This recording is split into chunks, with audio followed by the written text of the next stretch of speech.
besok Komo akan dijadikan wisata seperti ini, mau nggak?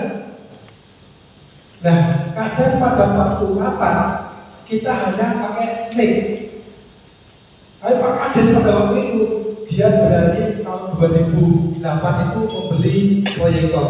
Dulu masih barang mahal proyektor itu. Dipaksakan beli. Kenapa?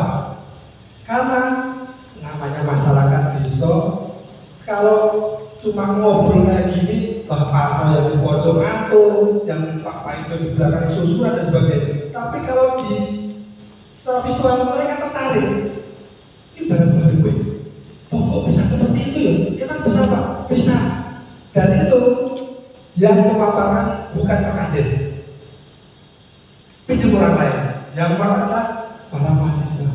Nah, tipe orang desa kami alami, mereka akan percaya pada orang lain daripada Pak Kades. Betul nggak?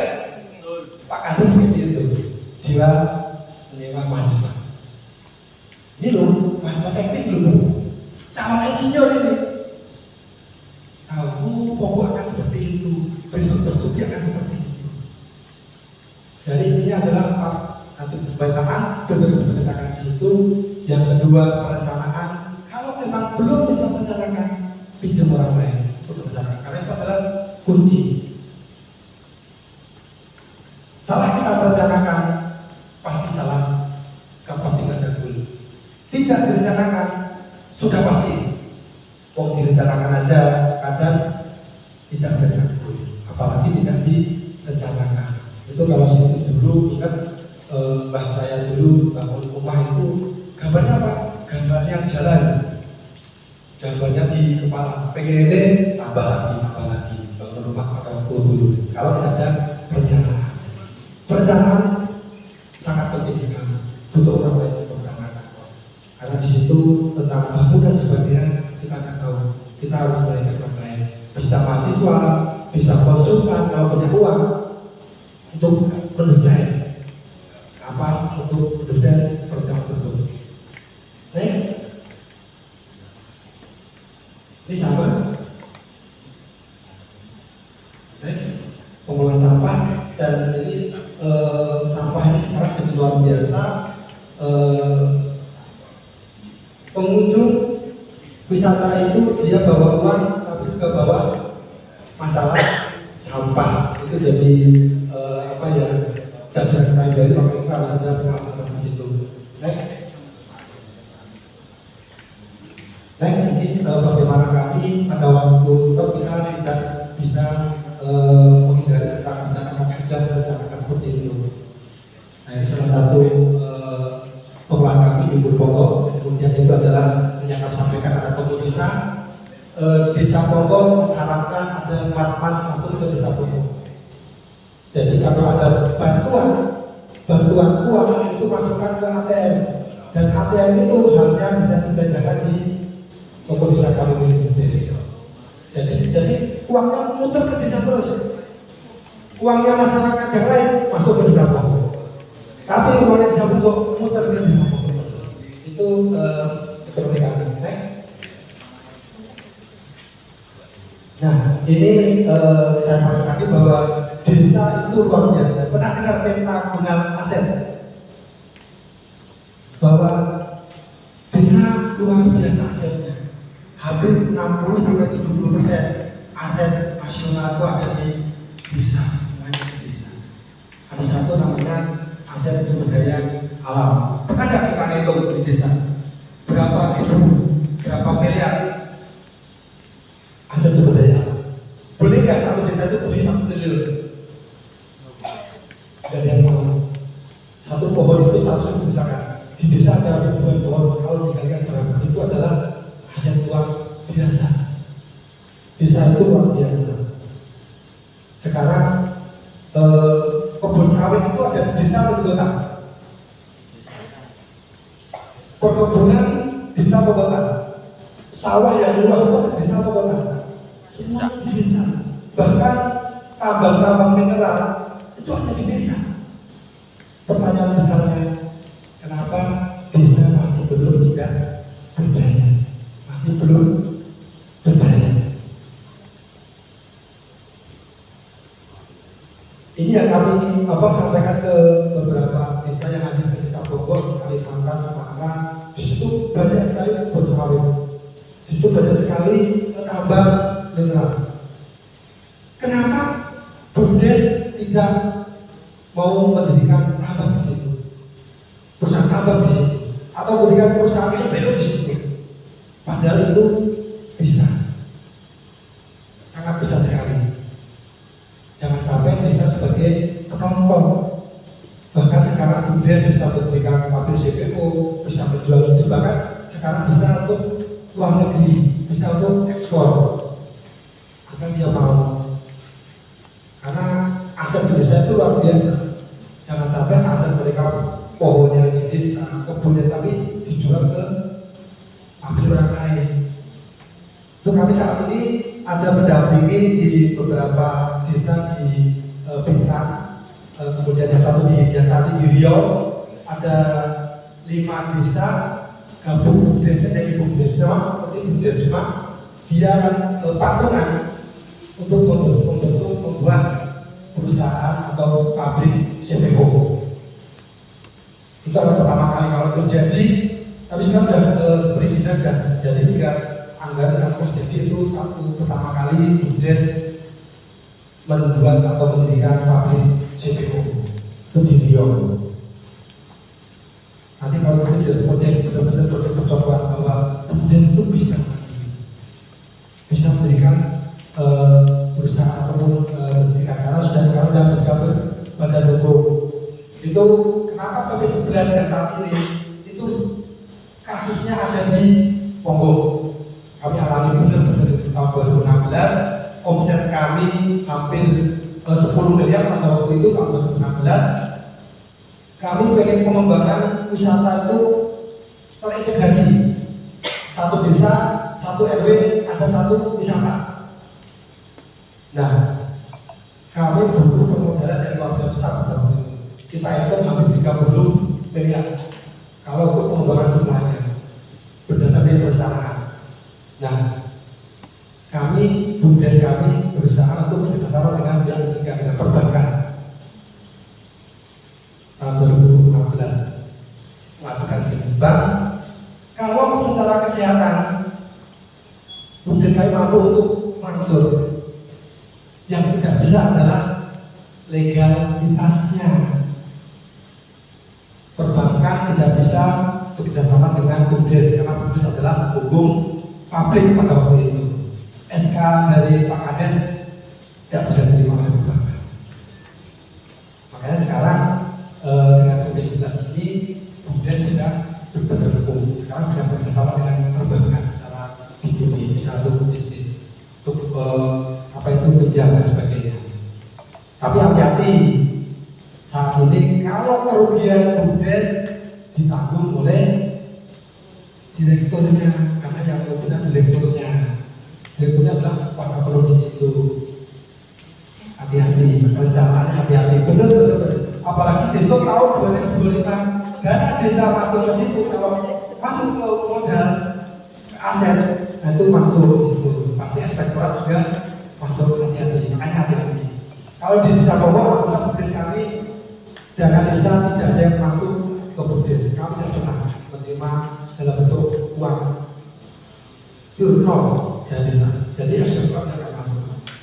Jadi kalau di desa Bogor, pembangun yang bangun itu pemerintah desa melalui tim 11.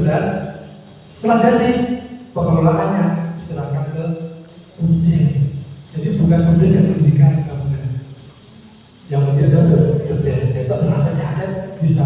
BUMDes itu kalau punya aset, kami kalau punya aset, asetnya milik desa semua. Kami adalah pengelolanya. Karena BUMDes nggak boleh bertransaksi orang. Jadi harus diurus semuanya. BUMDes nggak punya aset desa. Jadi terpisah BUMDes dan BUMDes, tapi tidak bisa terpisahkan.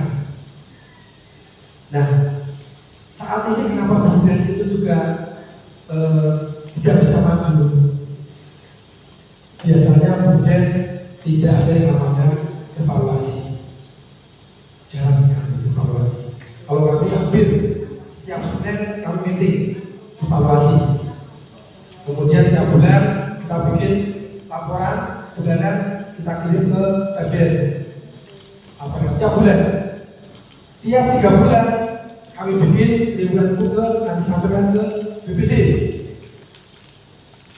Jadi kalau terus dilanjutkan, BPD tidak akan bangkrut.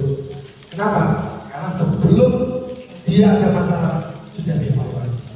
Kemudian turun kenapa? Naik kenapa? Solusinya apa? Nah, seringkali kita jadi evaluasi terus pembiaran. Akhirnya apa? Jaga diskusi. Karena nggak tahu masalahnya apa, kemudian penyelesaiannya apa. Itu yang kurang di desa saat ini. Evaluasi itu penting sekali. Karena sebelum kita misalkan turun sudah dievaluasi. Kayak kemarin kenapa turun? Februari kenapa turun? Ternyata ada pemilihan presiden. Pada waktu politik itu pasti wisata turun. Kemudian besok pasti di November juga turun. Karena pil ada. Jadi itu semuanya kita harus evaluasi. Sumber daya alam. Yang kedua, next, sumber daya manusia. Di desa itu ada manusianya, pasti ada. Tapi saya nggak, dan itu manusia luar biasa. Sumber daya kita gotong royong ada sebagainya. Itu adalah aset. Next, aset fisik, infrastruktur. Sebelum ada saat ini sudah ada jalan dibangun oleh Belanda. Itu adalah aset. Ada jembatan. Kalau kita bangun jembatan, itu kan besar biayanya. Kita nggak usah bangun sudah ada. Kita nggak usah berjalan sudah ada jalan. Itu aset infrastruktur, aset fisik. Next, aset sosial. Ini luar biasanya di desa. Aset luar biasa itu besar sekali. Kita nggak pernah itu. Di desa ada pengawal. Pada waktu nikahan sering ya. Kalau di mana namanya rewang, nggak tahu di sini apa? Sinoman. Sama rewang ya. Rewang itu dibayar nggak? Nggak. Dan dibayar itu pak yang nasi sama yang tak bisa itu. Yang lainnya yang rewang banyak yang dibayar, betul nggak? Betul. Coba kalau itu dihitung per jamnya. Misalkan satu jam misalkan 50.000 tidak besar. Itu aset sosial, bahwa aset sosial di desa itu luar biasa. Kita tetap harga gotong royongan di kota sudah ada. Desa asetnya sosial luar biasa. Next, nah ini aset keuangan. Nah sering yang kita lakukan seperti itu. Duitnya dari mana dan sebagainya. Uang banyak sebenarnya. Asal apa? Kita kuat di perencanaan. Setiap perusahaan itu punya CSR. Ada dengar nama CSR? Setiap perusahaan harus mengeluarkan CSR itu. Itu dananya lebih besar daripada dana desa. Terakhir kami, BUMDes kami melalui perencanaan pembangunan Balkondes, pembangunan AMDK, BUMDes kami dapat CSR dari Bank BNI hampir 4,8 miliar. Itu benar-benar free. Dari mana? Proposal kami dari tentang perencanaan yang lama. Karena perusahaan itu butuh program. Mereka tidak mau pusing-pusing dari program. Nah, kalau setiap desa punya program yang benar-benar perencanaannya seperti apa, besok seperti apa, mereka akan beda. Itu yang belum kita ketahui banyak sekali. Bahkan di stok pendidikan sudah ada. Dananya banyak sekali. Kementerian itu banyak sekali. Cuma kita tidak bisa mengulang. Terus seperti next. Nah, dengan ada BUMDes, alhamdulillah saat ini yang belum pengangguran hampir 39%, saat ini di Bogor hampir 0,009% pengangguran. Hampir tidak ada pengangguran. Karena semuanya bekerja di tempat masing-masing. Kami saat ini ada 6 RW, setiap RW punya tempat wisata. Jadi setiap RW bisa bekerja di wisata tersebut, baik di Pojanya, UMKM UMKM-nya yang jual dan sebagainya. Bahkan mohon maaf hanya bermodal peluit pun bisa untuk bekerja sebagai tukang parkir. Ini bagaimana BUMDes harus bisa berdaya. Seperti tadi Pak BUMDes harus berdaya. Next. Nah ini saat ini kami sudah mengembangkan tentang budaya. Karena budaya wisata budaya itu bisa pisahkan. Dan budaya itu bisa kita bikin, bisa kita buat. Satu pokok saat ini kami ada mengadakan Merti Banyu, Merti Tirta. Itu kita bikin. Karena kami sadar bahwa emasnya Pokok adalah air. Kita kembangkan dalam bentuk budaya tiap Agustus kami ada Merti Banyu. Kami mengambil ada 7 mata air yang ada di desa Pokok, diambil melalui kirap, masyarakat itu kirap, kemudian ditaruh tempayan 7 malam harinya. Dari 7 tempayan itu jadikan 1 untuk dimandihi Pak Kades. Malam-malam dibuyur.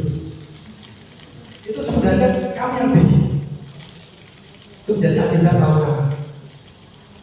Itu bisa dikembangkan juga untuk sektor wisata. Mereka datang untuk ikut kirapnya, kemudian dan sebagainya. Next. Ini tapi tadi disampaikan bahwa itu juga sosial aktivitas berada. Next. Ini salah satu visi-visi terakhir kami jadi di Pokok makmur lestari, makmur warganya lestari alam. Dan kami bahwa kami sadar bahwa potensi di Desa Pokok adalah tentang alam. Kami harus jaga. Karena tangkapan air Desa Pokok itu berdasar dari Gunung Merapi dan Merbabu. Tangkapan airnya di Merbabu, Gunung Merapi dan Merbabu. Kami hanya menerima tangkapan tersebut menetes berjuta tahun masuk ke Desa Pokok. Jadi kami ada tempat satu negosiasi, ada pembinaan di sana bagaimana hutan yang boleh ditebang. Bahkan Perdes kami setiap yang mau menanam di Desa Pokok wajib menanam tanaman, wajib. Jadi harus memberikan tanam di tempat-tempat wisata. Yang bercerai lebih banyak lagi untuk yang menanamnya. Kami wajib di situ. Next, ini di RW1 tentang main ketahanan pangan, kita bagaimana manfaatkan lahan yang ada di RW1 semua RW. Next, ini contoh-contoh saja. Next, ini yang RW3.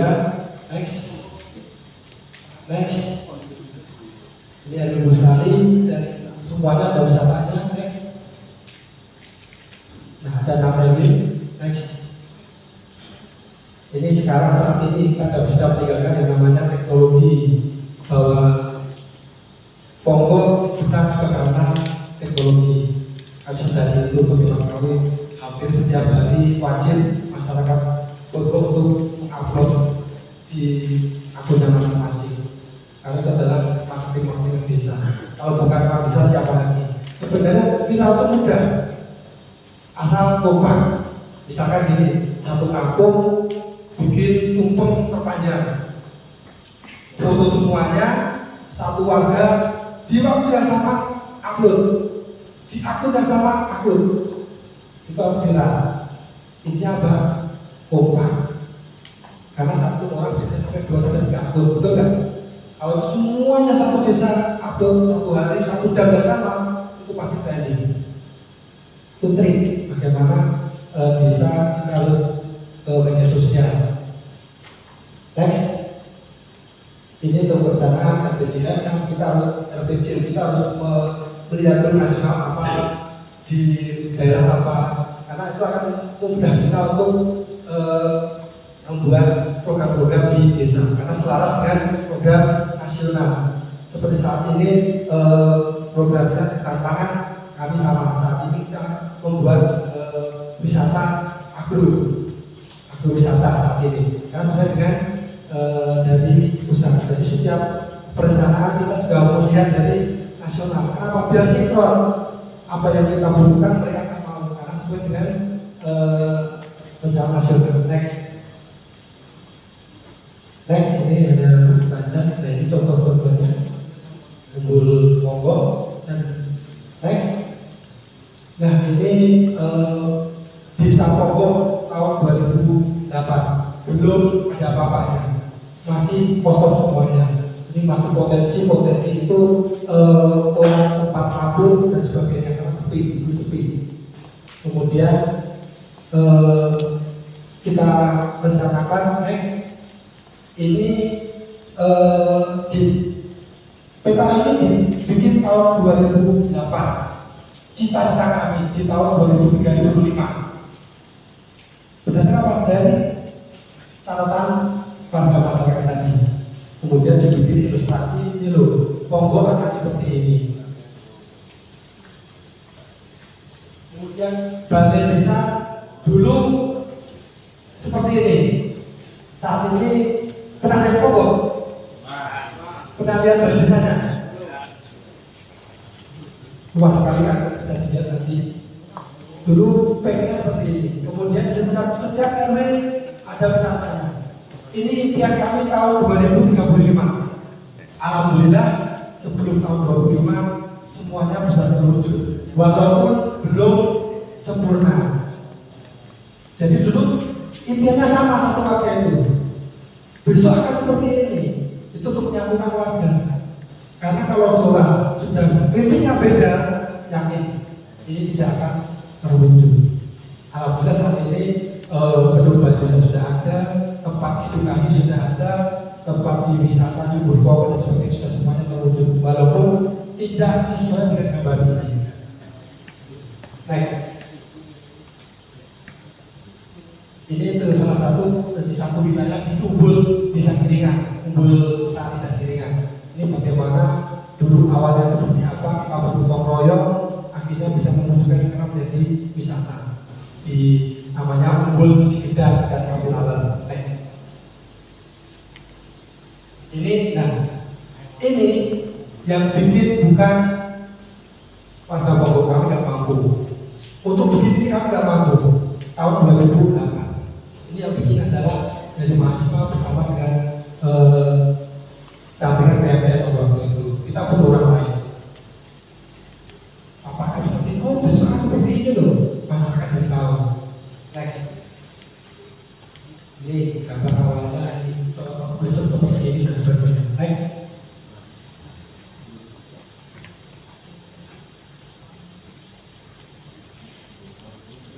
Ini foto wisata Pogoknya.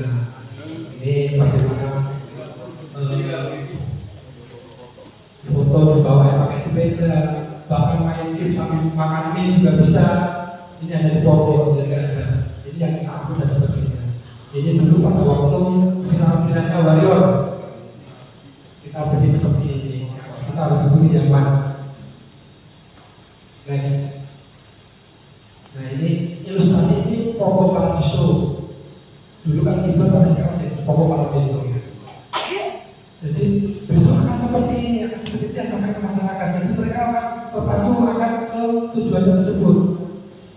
Next. Walaupun hasilnya tidak sama seperti yang direncanakan dan yang kita rencanakan. Next. Ini hanya foto-foto saja. Mungkin akan lebih visual lagi. Ambilkan videonya saja biar kita lihat lagi untuk saat ini video.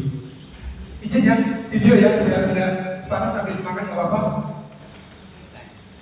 Kami benar-benar memanfaatkan sekecil apapun potensi. Nah sebenarnya untuk tapi itu kemarin itu dalam bentuk iklan gitu loh, jadi kita bisa berdiskusi di situ, tentukan potensinya apa, bisa dan sebagainya, kita bisa berdiskusi tersebut bagaimana bahwa desa itu potensinya luar biasa, pasti ada. Cuma kita itu belum menggali. Untuk menggali sebenarnya butuh 3 alat sebenarnya. Kalau masyarakat mau, 1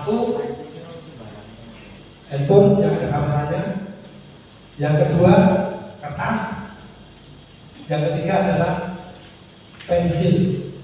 Coba sekali-kali pemuda keliling desa masing-masing. Begitu tahu foto, catat di buku.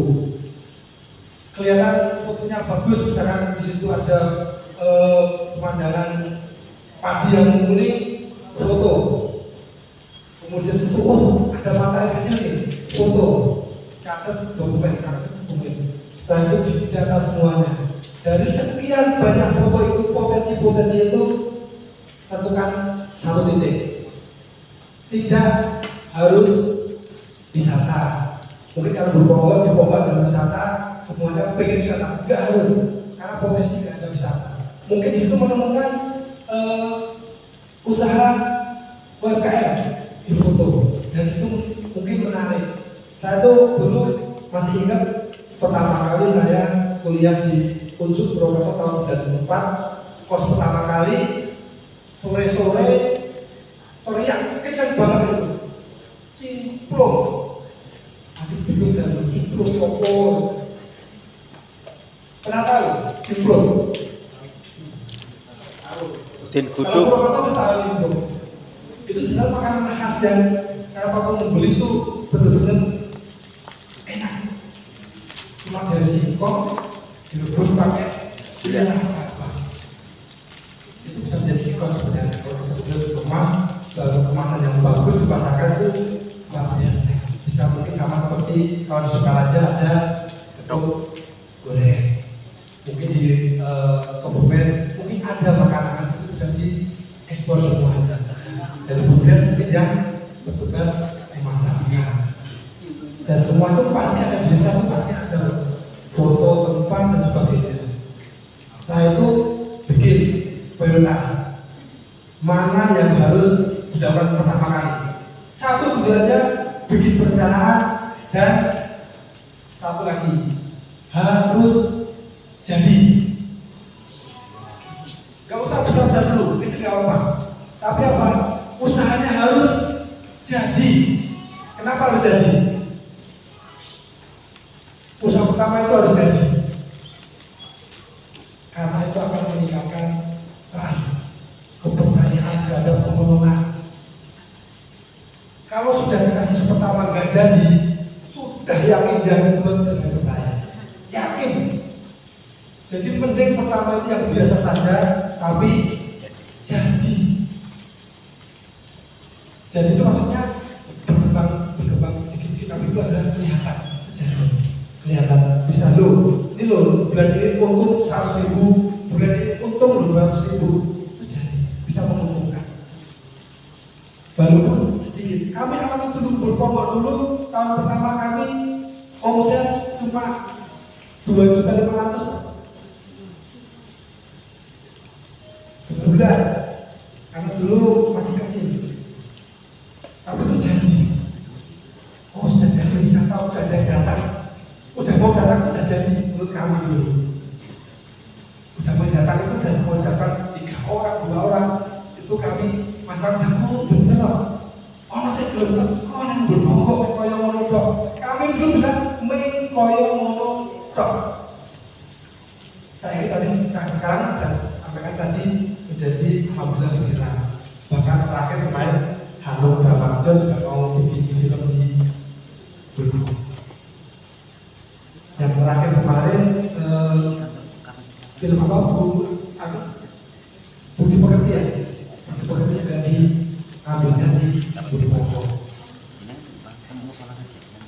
Nah, itu bagaimana kami memanfaatkan pengelolaan potensi sekecil apapun. Saat ini alhamdulillah bantaran sungai yang dulu tempat sampah sekarang menjadi tempat peliharaan ikan. Hampir kapal-kapalnya di komunitas ikan nila merah per minggu nggak mati 10 ton. Itu dikelola oleh masyarakat, dan pengelolaan juga di bawah BUMDes, karena pola-polanya milik aset yang desa, yang mengelola BUMDes, yang memelihara adalah warga. Jadi warganya nggak punya kolam, bisa berada di situ memperoleh penghasilan. Nanti juga ada sebagian masuk ke BUMDes. BUMDes keuntungan totalnya masuk ke PADes, pendapatan hasil desa. Dari pendapatan desa memberikan program-program untuk seluruh desa. Jadi sebenarnya bahwa itu potensinya dari desa yang mengelola oleh BUMDes, hasilnya buat desa semuanya melalui program-program desa, satu rumah satu sarjana, kesehatan, sektor perekonomian, sektor sosial, sektor apa itu perumahan. Bahkan kalau dulu ada debat makan siang gratis ya, itu di Bogor sudah kami lakukan mulai tahun 2017. Kami memberikan makan siang gratis buat ibu-ibu bawa manula sama untuk anak-anak, itu sudah gratis makan. Kami sudah lakukan itu. Karena kenapa? Karena anak-anak itu butuh gizi yang tinggi, pendidikan. Kalau untuk yang manula mereka butuh asupan yang gizi juga. Itu bagaimana kami BUMDes Ponggok melalui lembaga yang ada satu visi untuk menggerakkan. Intinya satu, kompak antar lembaga kompak. Kalau sudah nggak kompak, yakin Komdak Desa BPD nggak kompak, yakin akan terjadi. Satukan dulu visi. Karena untuk menyatukan visi misi itu nggak mudah, menyatukan mimpi itu nggak mudah. Bahkan satu keluarga aja belum tentu mimpinya sama. Nah, pernah nggak? Ini udah keluarga semua? Udah yang pernah nggak? Pernah nggak? Satu malam makan bareng bersama, ngobrol sama anaknya, istrinya. Ayo kita ngobrol mimpi keluarga kita 10 tahun yang akan datang, 15 tahun yang akan datang. Pernah belum? Belum. Berarti nikahnya ngawur berarti. Gak ada rencana. Yang penting kawulan nikah, besok anaknya mau sekolah kemana gak ada rencanakan. Harus direncanakan juga. Besok mau kemana? Anaknya besok mau jadi pilot, kan? Jadi kita siapkan. Oh, pilot itu